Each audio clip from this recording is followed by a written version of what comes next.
I was kind of scrabbling for ideas because I had already run out most of the topics that I wanted to cover for this little mini series of Elder Scrolls lore slash rants. And then I realized I didn't have too many rant heavy videos, although the Boethia one near the end did have some rant in it. It wasn't really necessarily related to Boethia. Here's one that's kind of ranty. Today we're going to be talking about the Dwemer. The Dwemer are more than likely one of the most advanced race in the history of the Elder Scrolls that we have current knowledge of. And there are multitudes of theories about these peoples, and we have videos for you to fall asleep to that are like 4 or 5 hours long, full of lore, going down to the complexitorialness of all of the gears and they go into the creations that they have machinated throughout their ages. So if you wish to learn all about that, I'm not going to tell you about that, because it's already been told. It's been told too many times, even. It's a tired thing, that's why you fall asleep to it. The Dwemer are fascinating, though. They are very fascinating. To me, they were... Obviously, Skyrim was my introduction to the Elder Scrolls. Yeah, I know. Surprising, shocking, I know. I was all about the JRPGs in the 2000s. I didn't play Morrowind. I didn't play Oblivion when I heard about it. Everybody kept talking about the Elder Scrolls. I had no idea what they were talking about. Skyrim came out. I finally was exposed to it. I learned about the theme song. It's a pretty good theme song. I didn't play it until the Legendary Edition dropped. And when the Legendary Edition dropped, I finally took a look at it and played it. And I realized what all the hype was about, and I did enjoy myself here. I really did. I really enjoyed these games, but I found the most interesting time, the most enigmas that I would always have, was when I was exploring the Dwemer ruins. The Dwemer are fascinating to me for what they are, what they did, and why they did it, and then their mysterious vanishment. A couple things kind of feel contradicting for the Dwemer, but then again, contradicting and Elder Scrolls go hand in hand at this point. We don't really have, except that we do, lots of written documents. We do. We don't, but we do. What does that mean? Well, it means that the Dwemer should have tons of documents documenting their history, their chronologues, their blueprints, their everything, really. They wouldn't just keep it all in their heads. They would put it down somewhere, maybe some tonal or libraries and all that stuff for other Dwemer to go in and access knowledge freely given, for freely made creation, lore, creation.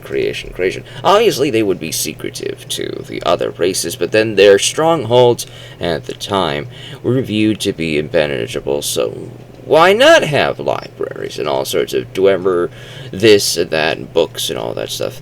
And don't you tell me for 1 second, not for 1 iota of a second, 1/100th of a second, 1/1,000,000th of a second, don't you even tell me that nobody's figured out their language. You have had thousands of years to figure out this language. If you haven't figured it out by now, I have lost hope in you as a language translator.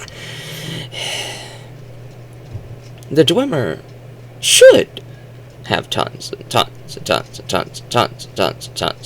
of lore, even stories, storytellers. Their way of life should all be chronologed down somewhere. If Kakarnak could make blueprint schematics for what was supposed to be the most secretive secret that not even King Damak, Dwarf King, not even him he knew about this project of the Numidium. If Kekranek, if you could find blueprints of this thing, of the most biggest kept secret, of the giantest thing that is the most difficult to keep a secret of, that actually was the dwarf's greatest secret, if you could find his schematics, if Zorin Arctis could create the now I understand, I will freely admit that the Mantella, the Numidium, and all this stuff was written by Daggerfall.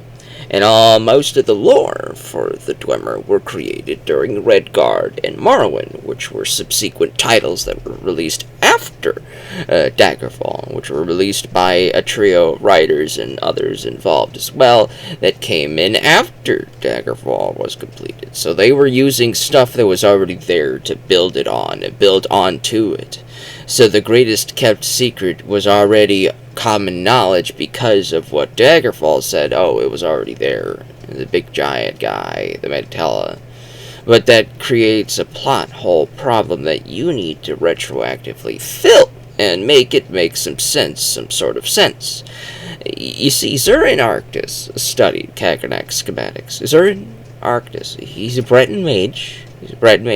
We don't really know too much about this guy. Apparently, Manamarco considers him some dude from far back in the Middle Dawn era, Arnon the Fox. We don't really know too much about him either. We know nothing about him, actually. The Fox. Maybe it's Grey Fox. Maybe it's something like that. Who knows? Maybe Zorin Arctis has something in connection to Lorkhan. Maybe he's a Shezarine. That's why we keep saying maybe he's a Shezarine.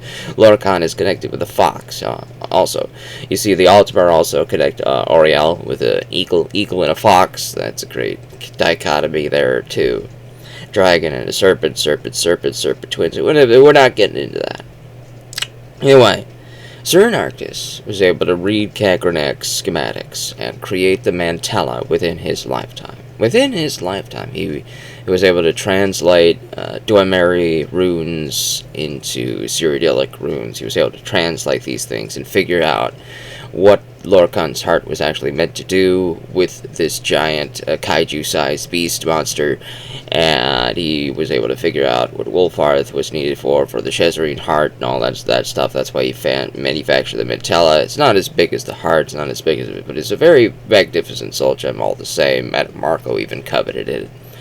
If this Breton can figure out schematics by Lord Kakranak for the greatest kept secret the Dwemer ever made, how come we don't have schematics on how to create Centurions? Schematics on how to create the spiders, the sphere, their crossbows. How come we don't have crossbows? Crossbows would be a great weapon, Dwarven crossbows and all sorts of cool stuff like that. Why don't we have any of that? Well, we have crossbows now, thanks to Dawnguard. There you go.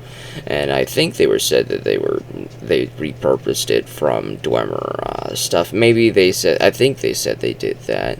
And it's like, well, congratulations, I'm very proud of you. It took you maybe 2,000 to 3,000 years, but you finally retrofitted a crossbow for human use. It took you way too long to do that. It should have only took you a couple decades, really. It should have. Maybe it just took these people this long because in lore, while it's easy for us, easy for the Dragonborn to spelunk through these places, these monsters, these Centurions and spiders and spheres and the Falmer, they die like they're made of cardboard paper to us. We're the big prisoner unbound. Lore-wise, lore has no hold over us. We can go wherever we want. Maybe lore-wise, these constructs are just so good at keeping people out that only the absolute strongest of the strong could ever hope to even spelunk through here. You would need an entire military army expedition to go into these deep places to even survive longer than a week.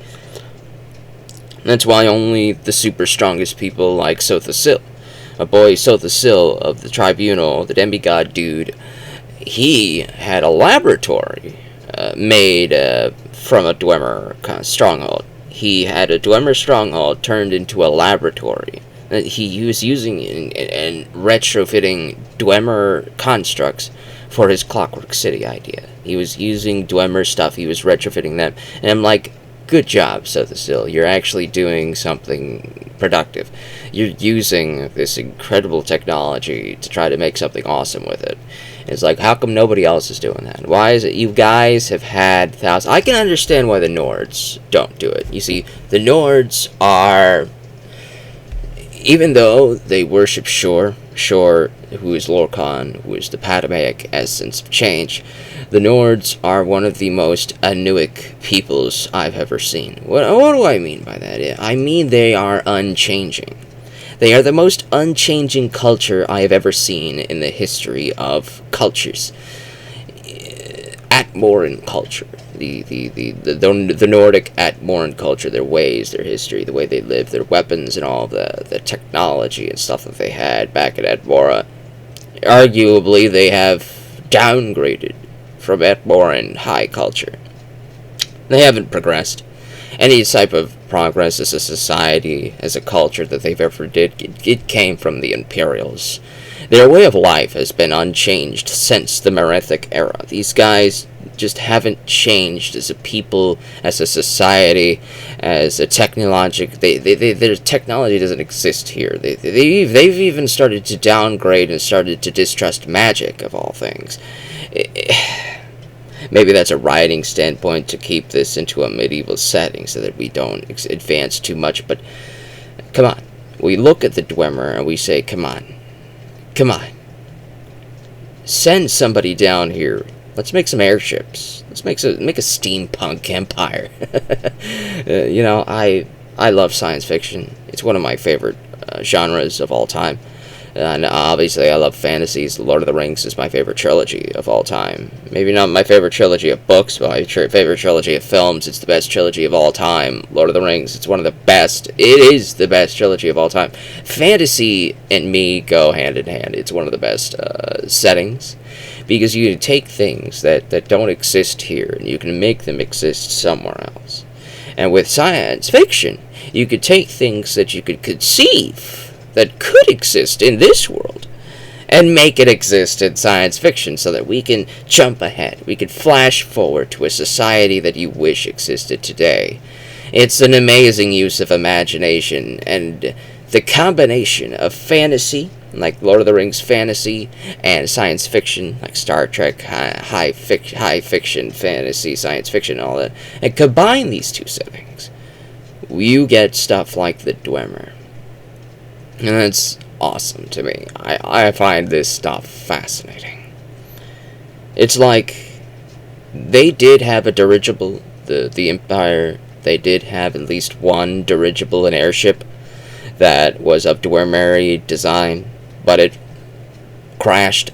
Nobody thought to make another one. Nobody thought to make another one at all. Nobody thought to repurpose this dirigible and make more of them. Obviously that's too hard. These guys it's just too hard. It's too hard to make dirigibles. The men tell us one thing, but making more airships, no. If you had an army of airships, a friggin' flotilla armada of airships, you could have taken the Somerset Isles without the Numidium. If the Empire of today decided to make an armada of dirigibles, of airships, steampunk airships, a Dwemer design, with these giant ballistae cannons that fire explosive giant ballistae capable of destroying buildings upon contact. If you had an armada of these floating monstrosities flying and peppering and dotting the sky on the horizon, and the high elves of the friggin' Alinor were looking out over this and see a massive sea and air onslaught, they would be freaking out by now. They would be freaked, man. And of course, we can't have advancements in society. That would be requiring thinking. How would we make a setting here? The setting that we have that exists today was brilliantly crafted by brilliant writers. We don't have those guys anymore. And so how do we should just maintain the status quo. Since that status quo already exists, we could just write within that status quo forever. No. Get creative. If you can't figure it out and how to make the dirigibles work in this society, get somebody on board who can, and have them do it. And then they give you their schematics, like Kagranak gave Zurin, like Zurin Arctis got Kagranak schematics, and he was able to make a Mantella, in a week for the friggin' kaiju robot man. Come on. It's not that hard to advance a society using this stuff. The Dwemer exist. They're manufacturing these things you've had centuries, thousands of years at this point, to figure out what to do with them. And yes, you can control them. You can. In the very Skyrim game, you end up finding a control rod for one of the spiders. The spiders are often repair robots, and you can use the control rod to direct the little spider's construct to repair certain things. There's probably control rods for the spheres, and there's probably control rods for the Centurions. You can manufacture these things to be used for Imperials, for Nords, for Dwemer. And obviously they have manufacturing factories that are making more of these constructs automatically. It's fully automated, the way they make these constructs. They're probably collecting soul gems from Falmer. The machines are collecting soul gems. The machines are replicating this process. The machines are recreating the Centurions. The machines are making more spiders, more spheres, more all of this stuff. Everything is self-replicating. All you need to do is figure out how to repurpose the control rods, and you'll have an army of constructs. That would be a great idea for ES6, that somebody figured out how to repurpose these things and they used them to conquer elsewhere in Valenwood, and maybe send these constructs with an army of dirigible airships to conquer the Somerset Isles. Maybe some brilliant idea man decided to do this, and maybe he's now the steampunk emperor of Cyrodiil because he finally decided to do something with this technology that's been in existence for centuries that nobody decided to do anything with.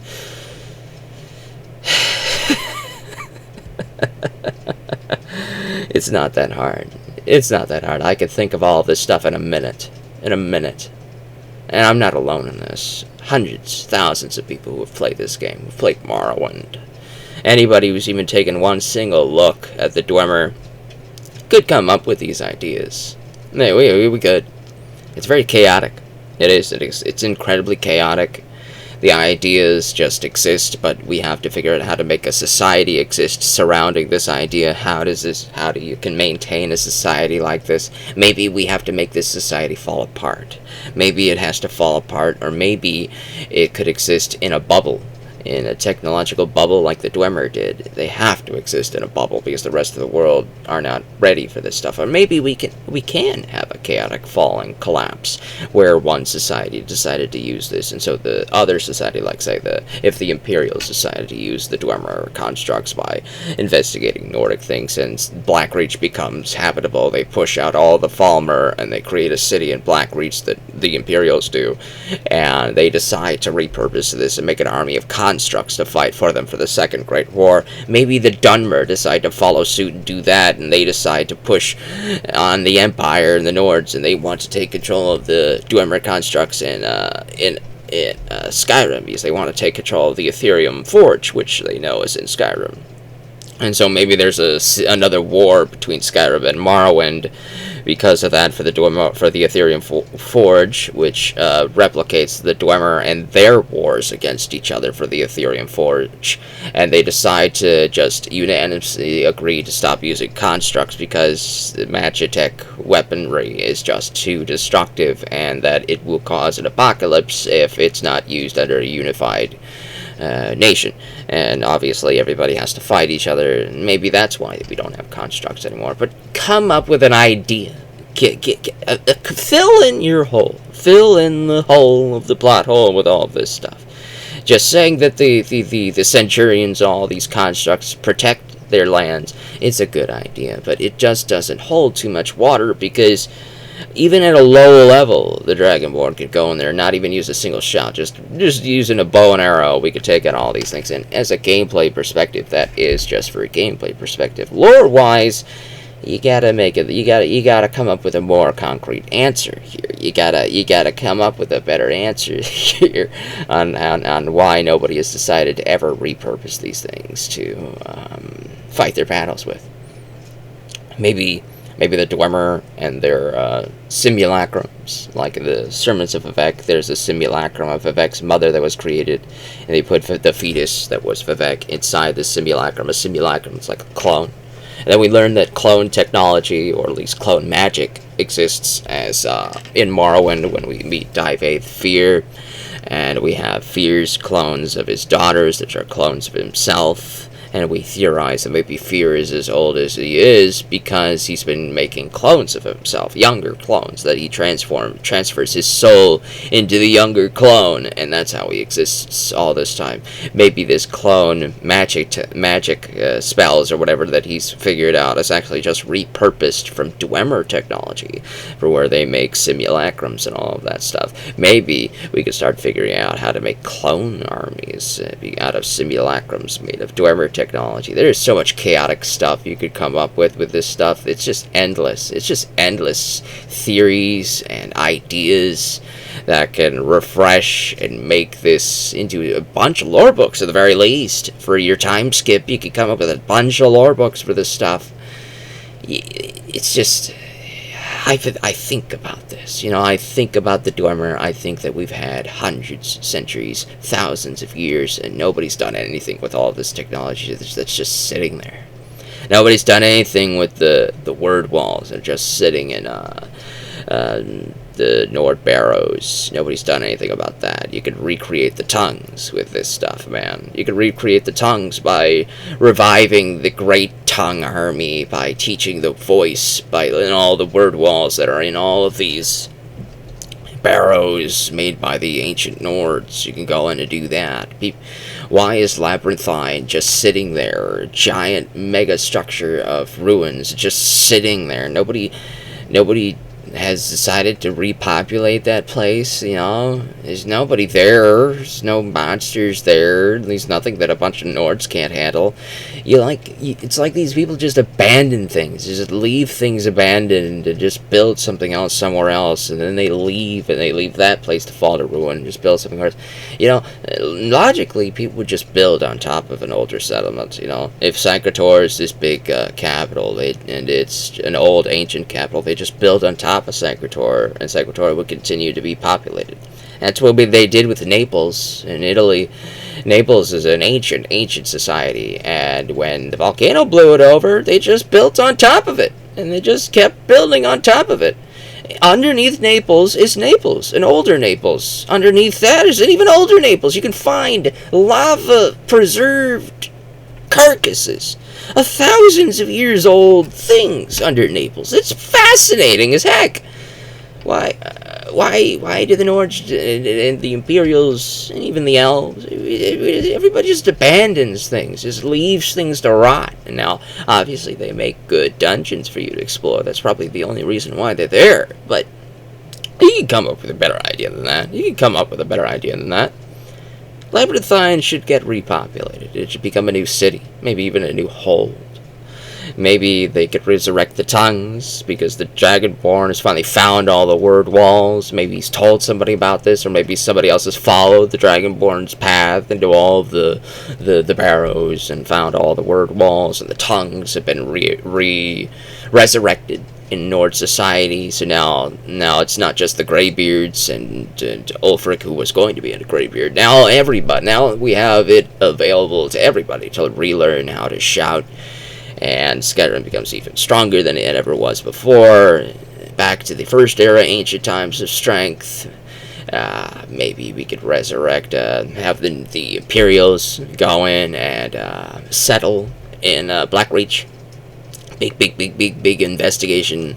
Lots of mages, and maybe even the College of Winterhold can join forces with the Empire for this. And we go into Blackreach, and we settle there. We settle into Black Reach and we conquer the place. We get a bunch of control rods to get the constructs fighting on our side so we can clear the Falmer out of Black Reach.